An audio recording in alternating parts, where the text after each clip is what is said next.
gosh, well, so it is Sunday. It is July 27th. It's time for another week in review. So I have a lot of books to haul today. We'll get into that more when we get to the haul portion. This week was a lot more of a watching week than a reading week. I read 4 books and I finished 2 TV shows and 2 movies, which is weird for me. Also, 2 of the books that I read had the exact same title, which was also weird for me. But before we get into that, what I'm currently reading, I'm about 100 pages from the end of Your Lonely Nights Are Over by Adam Sass. And I am going to say it didn't have me at first. Now it's got me. I have really, really been enjoying this. It was fine from the beginning, but now I'm at the point where I'm like, am I actually going to keep this on my shelves? Because I'm thinking I might. So that's what I'm currently reading, and now let's start with the wrap up. So the first book I read was on my Kindle is Forbidden by Phoenix Black. And Forbidden is a male erotica romance situation following this guy, and he has been in love with his best friend since college, but now he is being invited on this cruise ship for his best friend's destination cruise ship wedding, and he ends up falling in love with his best friend's much older stepbrother. It was fine. I've read much worse. The writing wasn't bad. It was like maybe a little juvenile, a little Wattpad, but not in like a terrible way. The book that I had read on my Kindle prior to this was one that I'm like 99% sure was written by AI, so it was like way better than that. But no, it had heart to it. You could tell that the author had fun writing it. I could see. I don't know how I felt, but I kind of liked the ending. I kind of liked how it wasn't really what you would really expect, maybe. I could see where we could have kind of a little series here, maybe with that best friend and the main character's little bro. But no, it was fine. 3 out of 5 stars. It is what it is. All right, the first TV show that I finished this past week was the first season of Fresh Off the Boat. This is a sitcom. It came out in this first season came out in 2015. It is a very funny series. It follows this Asian American family in the 90s as they move from Washington D.C. to Orlando, Florida. Our main character is Eddie Wong, this guy right here. And it's him, his parents, his 2 younger brothers, and it's funny. I mean, I really enjoy the show. I think it's hilarious, and I did order season 2 on DVD as soon as I finished it. I have watched season 1 before, when I had access to Hulu, when I was not all in on the physical media stuff. I never really watched past season 1 though, so I'm excited to continue on with the show. Obviously, I've seen a million clips everywhere because it's one of those sitcoms that gets clipped everywhere. But no, I had a really fun time with it. Obviously, yes, the mom is the best character, but I do also think I also like, I just love the whole family. I also really like, I really have a soft spot for Emery. The dad is hilarious.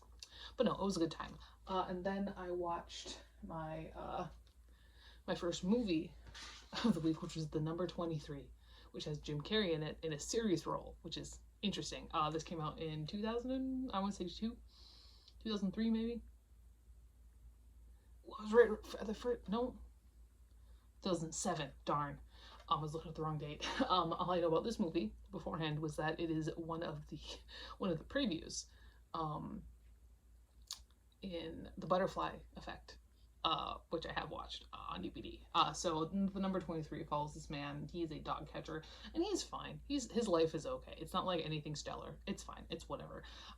And then one day he reads this book that seems to be written about him, and everything seems to be about him. And then it's like number 23 showing up everywhere. It's really freaking him out.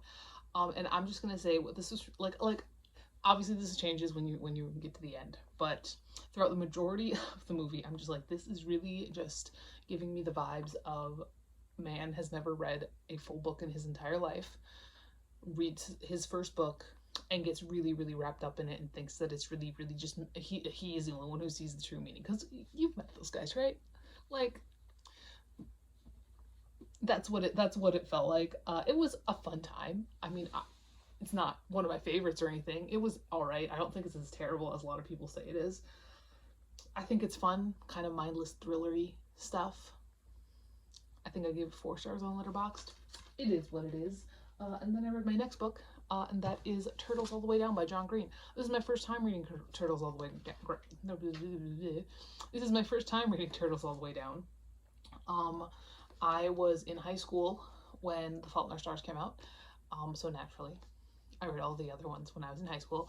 But Turtles All the Way Down follows this girl, Aza, who really has debilitating OCD and anxiety, and she is trying to kind of make it through life and figure out how she can be semi-normal and deal with things in a semi-normal way when the billionaire father of one of her childhood friends goes missing. And her other friend, her current like best friend, is like, yo, you know him, maybe he knows something, we can get this reward and we can get this money. And so they end up going, and her and this other guy, Davis, they end up really forming a very, very, very sweet attachment to each other. And I really, really enjoyed it. I liked that the money thing was kind of thrown out immediately. Like, I'm like, okay, we fixed this issue. Now let's get to the actual meat of the story. And it was really good, man. Like, reading this did feel like reading like The Fault in Our Stars for the first time. Like, it was insane. I also really, really loved how both Aza and Davis were fully realized characters. Neither of them were some kind of manic pixie dream love interest. And that's really in John Green books, every other one, the love interest is a manic pixie dream love interest, both in the male lead ones and the female lead ones. I mean, Augustus is absolutely manic pixie dream boy, and in this one, Davis was real. Like, he was a fully realized character, and I really, really appreciate that. I really, really like that. No, I really did enjoy this. This is apparently very personal for John Green, in a lot of ways with Aza's OCD and everything, and I think you could really tell. I think this is a really good book. I give it 5 out of 5 stars. I really, really enjoyed it. Alright, next, probably the worst book of the week, and this is the other one that's titled Forbidden.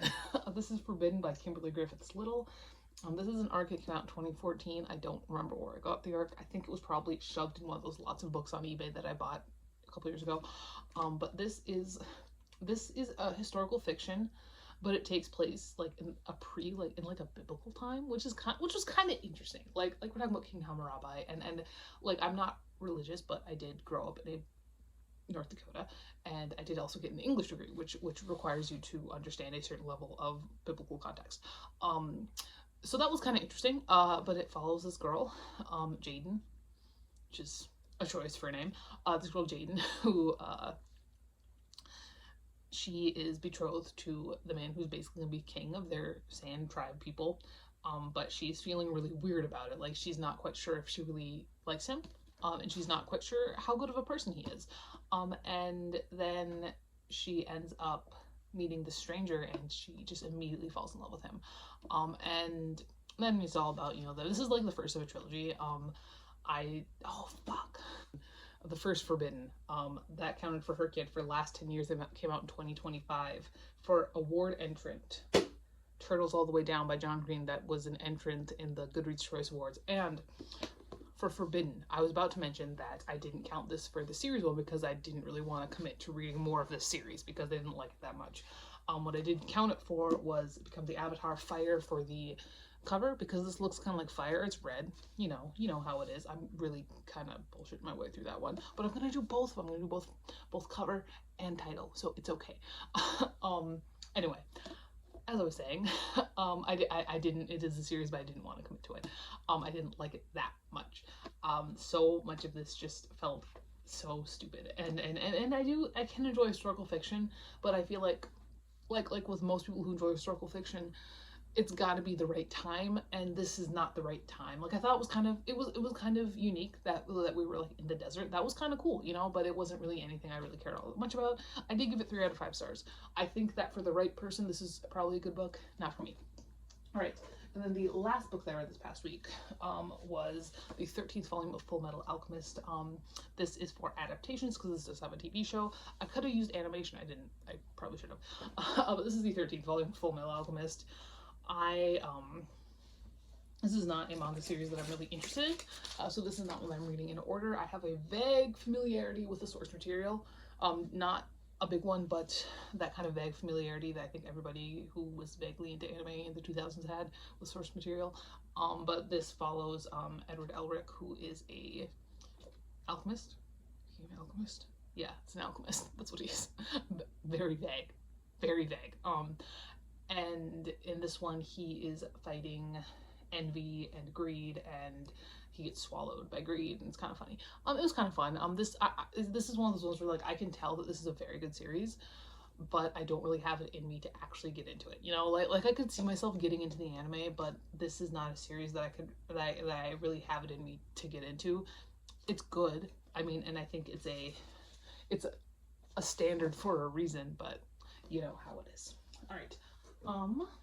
Then I did watch another movie. This one is a rewatch technically, and that is Encino Man, which came out in the 90s, 1990, what? 1990 something. Come on. Come on. Give me the disc, please.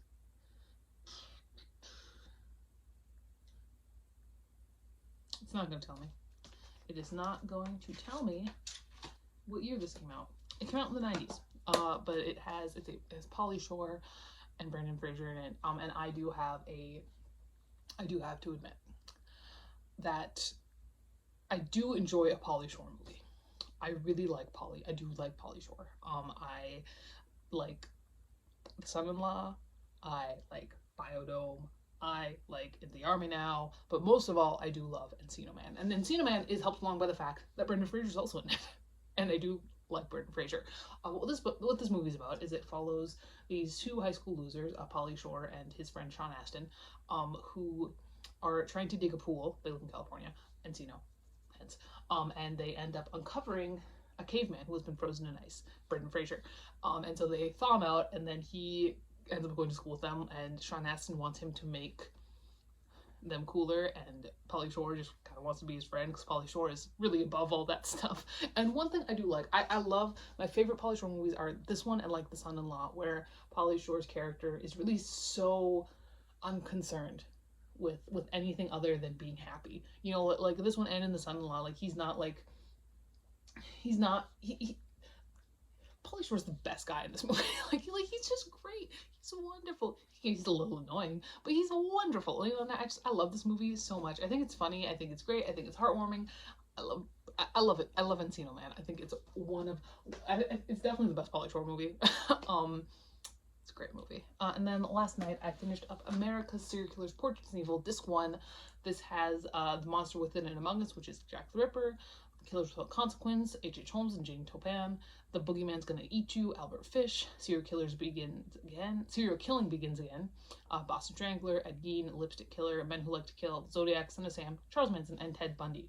And I'm gonna tell you this right now, they really should have smushed those top 3 together into one, because you could tell that they had way less to say about them, because for the most part, they just showed movie clips of movies that were based on them. And then when they got to like Zodiac and Son of Sam and Manson and Bundy, they were just like really like shoving stuff in there at the end, because like they didn't have any room because they did 4 of them in one episode. But no, these are it's very 2000s, early 2000s true crime documentary. Like there's none of the flashy Joe Berlinger stuff here. Like it's all just like really dramatic text, really dramatic voice overlay over pictures. And I swear to God, I watched like half that Jack the Ripper movie in this one alone. I didn't watch it. So when it comes to this, I am going to get rid of all these books. I don't need to keep any of them. And then I'm keeping all the movies. So that was very easy. That was easy. Okay, so the haul. So currently, I've decided that I'm going to work with the book wall. It's not Aurora versus the book wall anymore. It's Aurora and the book wall. And I'm doing a vlog on that right now. With a handful of things. You'll see it at some point. But what really brought this to my mind to what I'm doing is I absolutely just went on a complete spending spree. Particularly on Book Outlet. This Book Outlet haul is huge. And it's not. I also got a couple pre-orders in, and some other stuff. So let's go. Let's talk about it. I also have some DVDs mixed in here somewhere. Most of these are from Book Outlet. I will tell you if they're not. Let's just run with that assumption. The assumption is that they're from Book Outlet. If they're not, I'll let you know. So first up, I did pick up Cultish, which is The Language of Fanaticism by Amanda Montell, and this is a book that studies how cults kind of convince people to their side, and how just the language that they use can make that happen. And I think that sounds, this is a book that I've kind of had my eye on in a while. Like every time I pass by it in Barnes & Noble, I'm like, oh, maybe. But I did finally pick it up. I also got a lot of these Paper Mill Classics because Book Outlet had a lot of them, and they were having some kind of sale. And in that sale section were a whole lot of these Paper Mill Classics, and so I did get The Three Musketeers by Alexandre Dumas. Again, I love French literature. Again, I have not touched Dumas. I also have the Count of Monte Cristo in the book wall somewhere, but I did not have The Three Musketeers, and I loved the edition. I thought it was beautiful and gorgeous, and the paper is so thick. The paper is thick and like glossy, and I am just excited. Also, another one, I picked up The Picture of Dorian Gray. I have read The Picture of Dorian Gray. However, it was a crappy little Amazon self-published one that people were just doing to make money. And I wanted a nice edition, so I got rid of it like I want to say like 10 years ago. And so I got this, and I thought it was very pretty. Again, like the other one, very nice thick pages. So I did pick up that too. That is my only, I think, non-French classic that I got. I'm not gonna lie. I also picked up An Education of Malice. I recently read A Dowry in Blood. I enjoyed it well enough. I've heard, however, that like nobody likes anything as good as they like A Dowry in Blood. And I'm wondering if that either means I'm gonna hate this or I'm gonna like it more, because I didn't like A Dowry in Blood that much. But this is a Carmilla retelling, as far as I'm aware, which should be interesting enough. All right, we got another classic. This is also Paper Mill, but it is a different kind of edition. It's like a soft, like leather cover situation. I picked up The Phantom of the Opera by Gaston Leroux, which I've been meaning to pick up for forever. No like fancy sides or anything, and these ones are not. They're not quite as sleek, but I do like them anyway. All right, this next one this is one that I did pick up specifically for her yet, because one of the prompts that I'm doing for the favorite prompt for the last one is A to Z challenge. And now the worst thing about the A to Z challenge is X. And I am not gonna skimp out on X and use an author's name.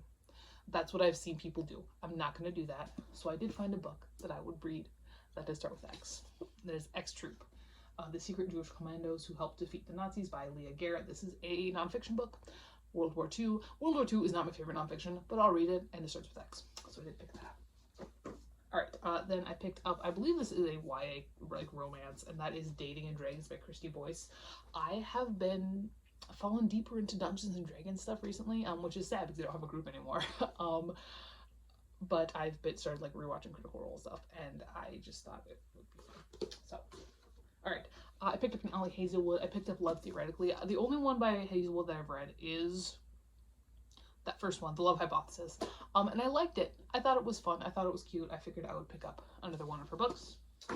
I got An Overdue Match by Sarah Monzon, which is a library romance.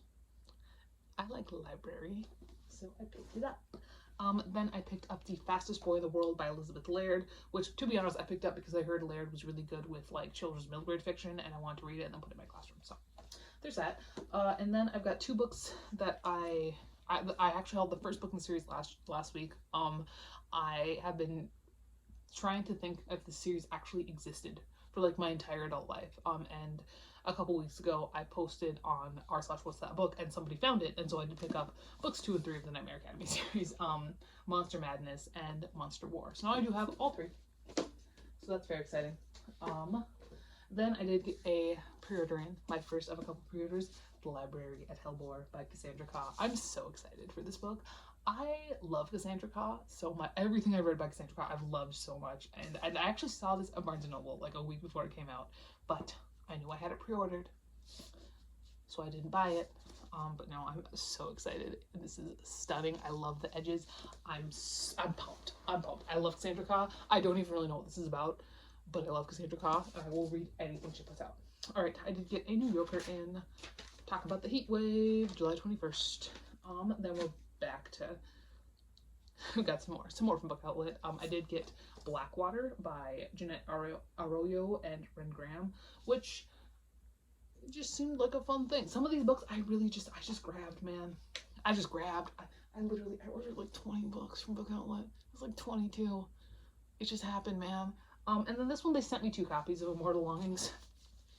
So I have 2 copies of Immortal Longings by Chloe Gong. Straight up, just do.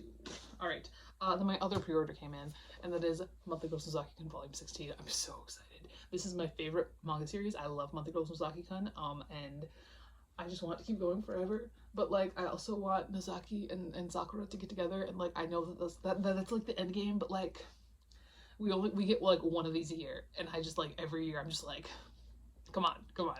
So I'm just waiting for volume 17 to come up so I can pre-order it. But there's that. And then I did more exploring on bookshop.org. I think it's out of my system now, for the most part, but I do think that from now on I'm going to make an attempt that if I am purchasing books or pre-ordering books, unless they are ones that I have to get, either if they're out of print, I'll probably go to eBay, or if I have to get them, like if they're self-published and I can only order them on Amazon, I'll do that. But any other book, I'm gonna try and go through bookshop.org. I picked up The Metalhead Next Door by Mamita, which looked so cute.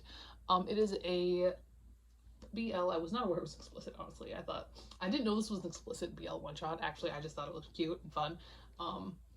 But it's about, I believe it's about like a student who ends up moving in, and like there's this like scary looking guy next door, and they fall in love, I guess. I thought it looked fun. Okay. That Devil Ambition by Lindsay Miller, which is like dark academia, and the main character has to kill his professor. So kind of like dark academia mixed with Assassination Classroom is what I'm getting, but it looked fun. And then I did finally pick up Legends and Lattes by Travis Baldree. Again, I got suckered by this pretty edition, but I have been meaning to pick this up for a hot second here. I think it looks fun, and I do think that this is another thing here where I'm getting more back into D&D and getting more into fantasy, and I think that this is kind of one of those things that's kind of showing that. Oh, my DVDs are next. Look at that. I picked up the first season of Twin Peaks, and then Twin Peaks Fire Walk with Me, because I've just been thinking about David Lynch a lot recently, I guess. And then I believe this last stack is all, yeah, this is all outlet again. So I did get A Lonely Castle in the Mirror by Mizuki Sujimura, which I've heard really interesting things about. I'm not entirely sure if I grasped the premise, just based on those little things floating around my head, but I do enjoy Japanese fiction quite a bit. And so I figured I would give it a shot. I picked up The Malevolent Seven by Sebastian de Castell. I have Spellslinger in the book wall. Castell seems to be kind of everywhere in the fantasy sphere, but like quietly. Like he's not like a Brandon Sanderson, but he's like around. So I figured I'd pick it up. This next one. So Warriors, The Prophecies Begin, the graphic novel. I think this is a fun one that I'm also definitely going to put my classroom window with it, but Warriors was like such a big part of my childhood, and I was interested to see what the graphic novel has going on, you know. And this is like an adaptation of the books. It's not like the other graphic novels that they have. This is another book that I always walked past in Barnes & Noble, but always almost purchased, just like Cultish. Horror movie with Paul Tremblay. I've enjoyed Paul Tremblay. I think the book that I liked more by him was Paul Bear's Club. I read Paul Bear's Club and Knock at the Cabin Door. I like Paul Bear's Club more, but Paul Bear's Club isn't really a horror novel. I think this one is. And I do like horror books that are kind of meta, and I think this probably is. God, Cabin at the End of the World. I always call it by the movie title. I haven't even watched the movie. Anyway, I'm excited. We got the red sprayed edges. It's going to be a good time. All right. How the King of Elfheim Learned to Hate Stories by Holly Black. I read The Cruel Prince twice, I think. I enjoyed it both times. It was there. Alright, and then I have Her Soul to Take by Harley LaRue. I read The Dare, which is like a prequel novella short story thing to a different series by LaRue, and I liked her writing well enough to be intrigued when I saw this. Oh my god, so it's a dark romance. They all are. Okay. Silver in the Bone by Alexandra Bracken. I enjoy Alexandra Bracken. She's never really an author that's like everything to me, but I can enjoy her well enough. This is definitely a fantasy, straight up fantasy. I think this is gonna be the first straight up fantasy I've read by Bracken. So it should be a good time. All right, here's my last little classic here. I did pick up another copy of The Hunchback of Notre Dame. I think that this book, just like Lord of the Flies, is going to be those ones where I have 1,000 copies of it. I haven't even finished the goddamn book yet. I read most of it a couple years ago, loved it, never finished it, and now I have 3 copies in the book wall. So